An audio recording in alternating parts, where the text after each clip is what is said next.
Well, some good news. We need some good news on folks getting back to work. Kroger is seeing a spike in job applications following a massive hiring event last month, resulting in nearly 5,000 new job offers, and they actually have 10,000 jobs they want to fill. Let's get reaction from Market Watchers Francis Newton-Stacy, Dave Maney, and John Lonsky. Good to see you all. John, this does say a lot for the American worker. The fact that despite all of those great unemployment benefits that are out there for people, there are so many people that are looking for long-term jobs out there.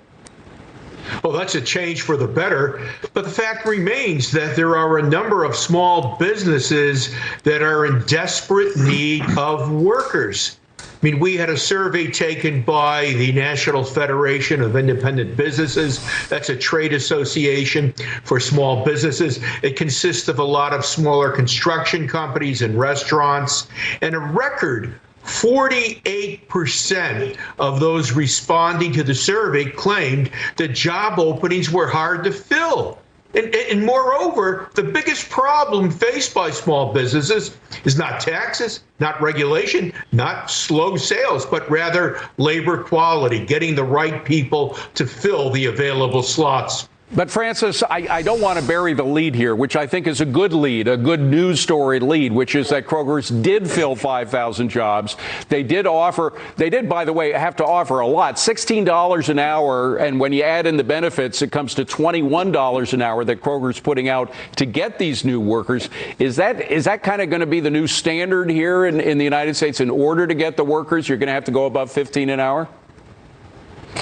Well, I think that is sort of becoming the new standard, and we've tried to legislate that as, a $15 an hour minimum wage. However, these inflationary pressures and the supply chain constraints and some of this unemployment backlog is going to probably change going into the latter half of the year. The Fed has very little they can actually do, because the problem is that everything that they do has a lagging effect on the actual economy. The markets will trade the news in an instant, but it has a lagging effect. And because we have deflationary pressures coming into the system in the back half of the year, bank loans are going down, fiscal spending, the rate at which fiscal spending is coming in is going down, which would be the same as tapering on the balance sheet. So some of these things are going to work their way out. And that means that I think that these extraordinary measures that Kroger and others are taking to get employees will be mitigated into the end of the year. Well, perhaps. But, Dave, I'm just wondering, do you suspect, this is a conspiracy theory, but that the Biden administration was looking to bump up salaries to have a minimum $15 an hour wage by increasing unemployment benefits by so much for so long? Yep.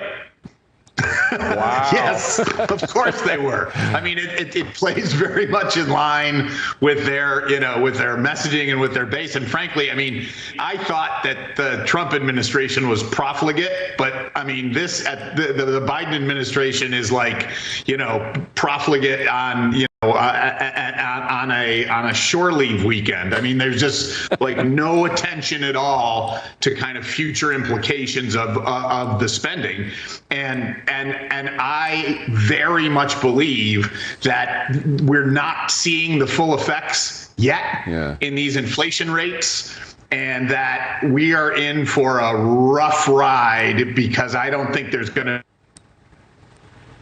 hard paper stimulus, not under this president. We're getting a little pause in your electronic signal there for Dave. But John, I want to go back to you. The fact is that we just had the story on hundreds of billions of dollars that might have been scammed away from these government programs. When you have this much money with an administration, let's face it, that doesn't have a lot of business experience, they've got more political experience. They're willing to look askance at money being wasted in politics, unlike the Trump administration that had a more of a razor focus on waste in government. You're going to have spending that is just totally out the window. I mean, spending on useless things, scamming, being subject to scammers, et cetera. That's a very bothersome problem, no? Oh, you are so correct. When you're spending these huge amounts of money, you're inviting scammers. And I can't help but be troubled by the fact we say that we have all these great data scientists around today. Why can't we do a better job of keeping track of each dollar spent? And moreover, why isn't this money, for the most part, going to people who really need it, not to people who don't need it? And that's one of the reasons why we're looking at this huge increase in personal savings. And as this savings bulge gets released, you are going to have higher inflation for a longer period than many people now expect. The other guest was spot on. Yeah, well, and Francis, we did have that comment from Bullard today from the Fed that, in fact, they may have to raise rates in 2022, a year earlier than we heard from the Fed chief, and that's what's sending markets down so much today. Is there going to be continuing back and forth on this, or will the Fed come to a consensus that it's likely to happen earlier than later? I think that there will be a continued back and forth, and the reason is that they're going to have to start tapering the asset purchases before they raise interest rates, because the asset purchases are also easing, and so you don't want to put your foot on the gas and the brakes at the same time, because you're going to negate your own policy. And so we won't really see any activity out of the Fed until they taper those asset purchases. But the fiscal stimulus is doing that for them, because even whether or not we get an infrastructure package, the money's not going in at the same rate that it was, because the spending is now over a longer period of time. And so there will be some tightening effect from the slowing in the fiscal stimulus. And I know many people agree with that, and they say stop spending, but it will have a tightening effect on the economy. Dave, there's an old phrase, gilding the lily, which a lot of people suggest is what the Fed is doing. You have the release of the economy, not just here, but the world economy after the lockdowns, after the pandemic lockdowns. It's getting going on its own juices. There's pent up demand, so the consumers out there buying stuff, and you still have the Fed acting as though we're in a recession when we're coming out of a recession. But to buy, for example, every month $40 billion of mortgage-backed securities, what the hell's in their mind? I mean, does real estate really need the Fed to be buying $40 billion a month in MBSs? Clearly not. I mean, we're at this point where we're 40 years out from the kind of stagflation numbers, and 40 years is a long time for us to have institutional memory. And I'm afraid, now that I'm an old guy, that people of my era, David, and probably yours, remember that much too clearly. And I don't think that the core policymakers are taking the proper amount of caution. And I think we're all going to pay for it. And those of us in business are really going to pay for it as our consumers in the coming months and years. John, do you agree there's nothing we can do to stop it at this point? Well, we have to do our best to try to slow things down. I mean, we just can't go on with this current level of fiscal stimulus.